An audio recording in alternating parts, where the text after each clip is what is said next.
Gracias por estar con nosotros. La doctora Mónica Rosario, cardióloga y coordinadora del Servicio de Cardiopatía Congénita en el Centro de Diagnóstico y Medicina Avanzada, CEDIMAC, nos acompaña el día de hoy. Usted es muy joven. Un poquito, no tanto, la genética. Ay, doctora, ahorita estábamos chequeando, revisando, leyendo lo que ayer el Ministerio de Salud Pública, a través de la Subsecretaría o del Viceministerio de Salud Colectiva, sobre el tema, aunque usted es cardióloga, pero de todas maneras es doctora y usted... maneja eso. Exacto. Quizás sabe qué podría llevar a un joven a ciertos tipos de conducta, porque dicen que el 60% de las llamadas, o sea, se han hecho 6,000 y pico de llamadas de marzo aquí al Centro de Atención para la Salud Mental, y que la mayoría son jóvenes de 25 a 38 años, y que el 60% por angustia, 60 por tristeza. Tristeza, angustia y ¿cuál es el otro? Ansiedad. Una cosa terrible. ¿Qué podría llevar a esta sociedad, principalmente a los jóvenes, a tener ese tipo de sentimientos? Mira, lo de la angustia y la ansiedad, que van muy de la mano, incluso se pueden tratar de forma indistinta, van muy de la mano. Tiene mucho que ver con cómo estamos viviendo. Vamos rápido, tenemos una competencia con el otro, llevamos un ritmo de vida que ya tenemos demasiado acceso a las cosas e igual demasiado acceso a la información. Los trastornos del estado del ánimo han existido durante toda la vida. Desde el nacimiento de la vida. Desde el nacimiento de la vida. ¿Verdad? Pero en las últimas décadas, por ejemplo, tantas redes sociales, tanto acceso, yo crecí sin un teléfono. O sea, yo veía noticias, lo que me permitían en mi casa hasta cierta hora del día, y no todas las cosas que te permitían ver, tratando de cuidar un poquito más. Pero ahora nuestros hijos tienen teléfono, tienen Instagram, ahí sale que si hubo un accidente, que si la situación con Haití, que si se derrumbó tal cosa. Entonces, desde los adolescentes viendo eso les genera muchísimas situaciones. O sea, usted puede imaginarse una persona de 15, 20 años pensando, ¿y si mañana entran todos los haitianos de repente? ¿Qué le genera eso a la juventud? Pero mira, yo estoy estudiando y la tasa de desempleo, que lo acabo de leer en la red, en el periódico, en mi país, es altísimo.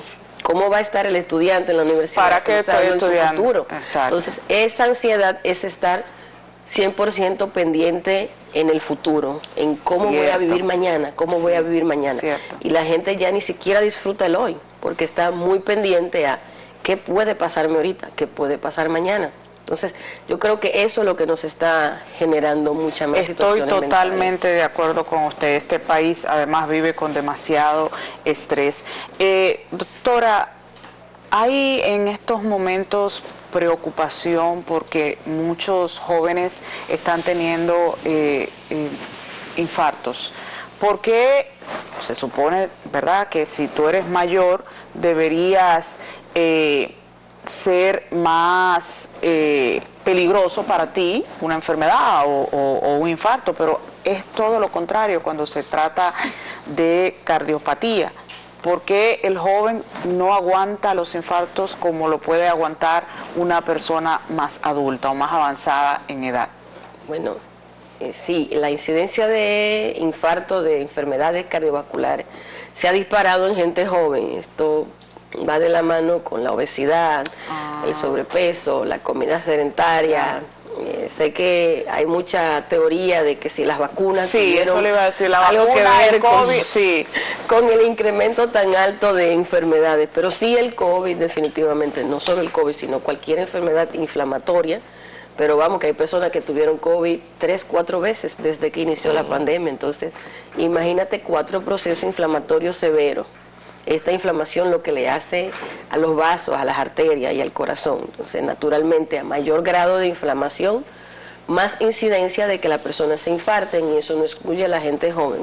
Ya no tenemos la protección de la edad. Esa la hemos guardado porque justamente ya la gente joven no sale a hacer ejercicio, ya sus hijos no van caminando al colegio, ya no van caminando al colmado, ya la vida sedentaria por delivery, entonces estamos acumulando mucha grasita de forma interna y eso también nos ha generado un incremento en la tasa de mortalidad. Y lo otro es que, bueno, un corazón más entrenado, probablemente usted en su adolescencia que iba al fútbol, que hacía esto, que al básquet, tiene un corazón con más entrenamiento que el niñito que ahora está obeso y sedentario y está llegando a los 25 o 30 sin haber tenido un entrenamiento. Así es. Este joven se infarta y no tiene un corazón con el mismo grado de defensa que una persona que se ha mantenido comiendo sano y haciendo ejercicio. Pero hay atletas también que han sufrido de eso. Sí, atletas, sí. La situación de los atletas es muy diferente, es muy diferente. La mayoría de estos atletas que mueren súbitamente, por ejemplo, que llaman muchísimo la atención porque lo vemos en la noticia, que jugando fútbol, sobre todo la mayoría, fíjense, son jugadores de fútbol. Ajá. O jugando basquetbol, etcétera.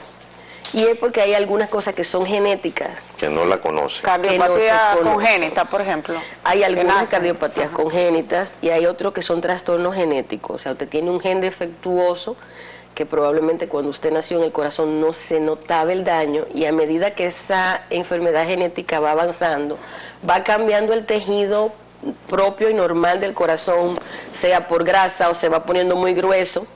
Y si no hubo una evaluación de esa persona antes de practicar deporte, por ejemplo, una miocardiopatía hipertrófica, o sea, el ventrículo se pone grueso hacia adentro y la sangre no puede fluir de manera apropiada. Entonces, un buen día se tapa el tracto de salida con la persona haciendo ejercicio y no hay flujo hacia el cuerpo. La gente Mire, doctora, que estamos hablando de los casos de los atletas de alto rendimiento. El LeBron James, que todo el mundo lo conoce, un atleta longevo en la NBA, 39 años de edad y todavía está en el máximo nivel. Su hijo, Bronny, que está próximo a llegar a la NBA, si su salud se lo permite, porque tuvo un tema cardíaco recientemente. Si es por congénito, no creo que sea de la parte de LeBron, porque está demostrado que el hombre no tiene ese problema. Pero hasta ahora el hijo parece que sí tiene algún inconveniente y se desmayó incluso en uno de los entrenamientos. El hijo de Shaquille O'Neal también tuvo que retirarse y jugaban juntos por un tema de cardíaco. Lo del hijo de Shaquille es más notable porque hay un sobrepeso que viene sí congénito por el papá y ese sí tuvo que retirarse, pero el hijo de LeBron tiene la condición.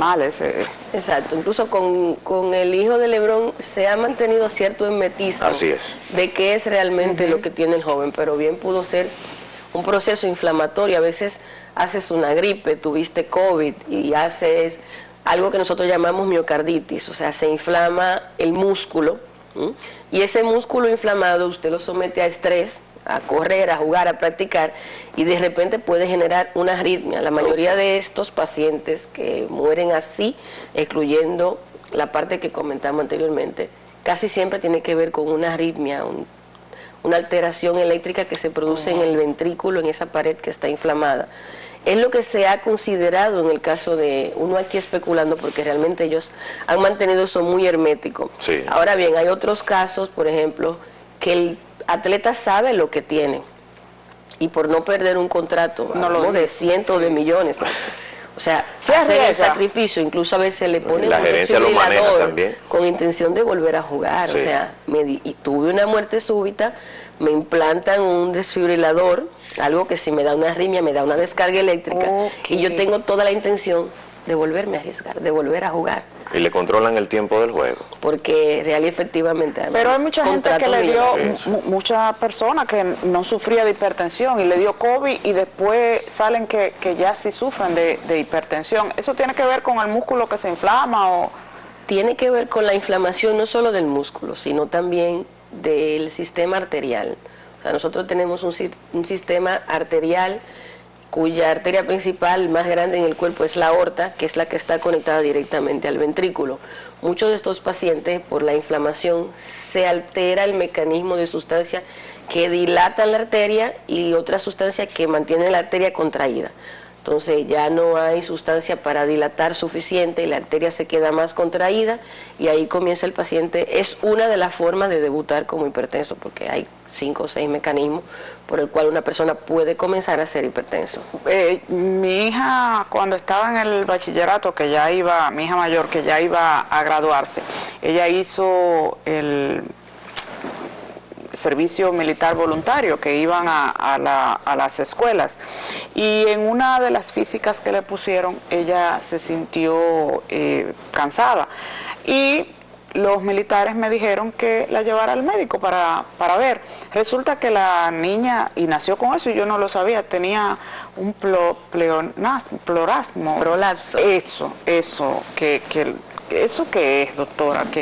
O sea, le pusieron un tratamiento y ya ella está bien, pero hay gente que nace con eso y no lo sabe. Sí, esencialmente el prolapso, bueno, nosotros tenemos 4 válvulas principales, hay otras más pequeñitas por ahí, pero del lado izquierdo hay 2, la mitral, que divide, vamos a decir, la habitación de arriba y la de abajo en el ventrículo, y la aórtica, la válvula aórtica, que va desde el ventrículo hacia esa arteria grande que comentamos anteriormente. Entonces, la mitral, habitualmente cuando cierra, debe quedar más o menos así, y ambas valvas, ambas puntas deben coaptar, pegar. Y hay una entonces que cuando hay un prolapso, en el caso del prolapso hay una muchas veces un poco más larga y se encorva, entonces ya no pega, se desplaza un poquito, y eso puede generar mayor o menor insuficiencia dependiendo el nivel de prolapso, qué tanto se va encorvando hacia adentro y qué tanto se desplaza. Eventualmente la válvula puede tornarse insuficiente. Muchos de estos pacientes en algún momento pueden llegar a requerir intervención quirúrgica. Ahora bien, este mismo prolapso, aunque no esté generando una insuficiencia significativa, la mayoría mujeres pueden llegar a tener muchos síntomas que incluso a veces dicen no, que la paciente está psiquiátrica, que es que está fingiendo, y porque muchas de estas pacientes hacen muchas palpitaciones, hacen arritmia intermitente, hacen taquicardia sinusal y les genera molestia, disconfort, o sea, el síntoma está y está muy relacionado con este prolapso, aunque la válvula no esté en una condición en la que haya que hacer una intervención quirúrgica. El tema de la coagulación de la sangre, que tiene mucho que ver también con ACV o infartos, y esto le dio, por ejemplo, mi doctora se dio cuenta que me dio COVID, eso me dio y yo no me di cuenta, pero se dio cuenta que me dio COVID porque yo tenía la sangre coagulada. ¿Esto influye para que una persona le pueda dar un infarto? Sí, o sea, hay infartos que se producen porque se forma un coágulo directo adentro de una arteria. Vamos a decir, pacientes que están en estados inflamatorios, no necesariamente con el COVID. Bueno, el COVID produce mucha inflamación, ya eso está demostrado, pero hay otros estados inflamatorios, pacientes con problemas renales, síndrome nefrótico, la paciente con artritis, con lupus. Al mantener una inflamación persistente, tienen más riesgo de que la sangre se forme un coágulo, y ese coágulo puede formarse en cualquier lugar, en las arterias de las piernas o en las arterias directas que van al corazón y generar un infarto de esa índole, un coágulo. O sea, no hay una placa de grasa, sino un coágulo que se produjo en el sitio y produce un infarto igual. Wow, qué tragedia, cosas que uno desconoce. ¿Cómo nos cuidamos, doctora? En este país todo el mundo, o sea, no hay una orientación por parte del Estado de cómo debemos comer, qué nos puede hacer daño. ¿Cómo nos cuidamos para que todo este tipo de cosas no nos afecte? Bueno, uno le recomienda al paciente una alimentación balanceada. Aquí la cosa nos gusta con mucho aceite, el huevo frito, la salsita por arriba con el habichuela y el concón. Comer balanceado es caro en Dominicana. Entonces, bueno, no solo en Dominicana. Fíjate que si te vas a otro país, te compras una hamburguesa con 2 cheles y la ensalada te cuesta $11. Sí. O sea, eso es en el mundo entero. Ya sabemos de qué carne está hecha, que cuesta $2 y la ensalada 11. El tema es que uno trata de que el paciente coma lo más balanceado. Balanceado significa no necesariamente que vas a eliminar 100% un grupo de alimentos. O sea, esas son medidas drásticas. Es que si vas a ingerir carbohidratos, por ejemplo, pan, espagueti, arroz, se haga en una porción moderada y que la porción mayor sea entre carnes y vegetales. No significa que vamos a solamente comer carne y vegetales, porque de alguna medida también los carbohidratos tienen son importancia. necesarios. Son la forma de energía más rápida que tenemos.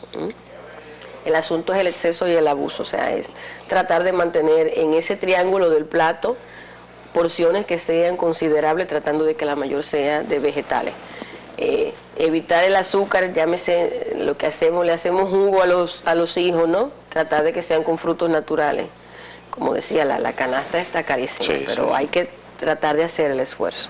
Gracias, doctora, por estar con nosotros. Un placer tenerla aquí. Usted tiene que volver porque son temas demasiado importantes. Además, también el crecimiento de problemas cardíacos en niños, ¿verdad? Que cada día se presentan cosas que uno ni siquiera estaba enterado de que podían suceder en niños menores. Gracias por estar con nosotros. Señores, gracias por acompañarnos. Feliz resto del día. Mañana nos vemos. Muchas gracias.